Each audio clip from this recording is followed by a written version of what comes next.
Bengaluru police ने Mahadevapura assembly हलके में मुबैना वोटर फ्रॉड के इल्जामात की तहकीकात शुरू कर दी है।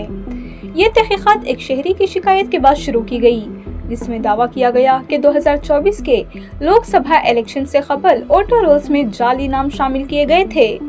शिकायत करने वाले 39 साला वाई विनोदा नल्लूरहल्ली के रिहायशी ने इल्जाम लगाया कि नामालूम सरकारी एहलकारों, सियासी कारकुनों और निजी अफराद ने मिलकर वोटर रोल्स में जाली नाम डाले ताकि इंतखाबात के नताइज पर असर डाला जा सके। इन्होंने कहा कि इस तरह की धोखाधड़ी मखसूस सरकारी एहलकारों और इस सियासी पार्टी से जुड़े अफराद की बराह रास्त शमूलियत के बगैर मुमकिन नहीं थी, जिससे इसे धोखाधड़ी से फायदा पहुंचा।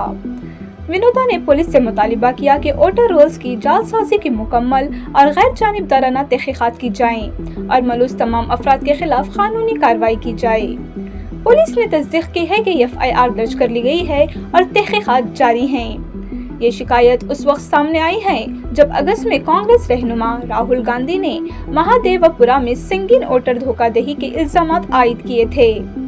इन्होंने दावा किया था कि हलके में 6 फॉर्म के जरिए जाली रजिस्टर्स की गई, कई रियासतों में डुप्लीकेट रजिस्ट्रेशन हुई और 68 वोटर्स को एक बियर बाग के पत्ते पर दर्ज किया गया। इस पर बेंगलुरु सेंट्रल के बीजेपी MP PC मोहन ने कहा कि ये इल्जामात बेंगलुरु के अवाम की तौहीन हैं। मोहन ने मजीद कहा कि बीजेपी की फतह कांग्रेस स्टाइल सियासत की मस्तद की गई अक्कास है, न कि इंतखाबात में धोखाधड़ी।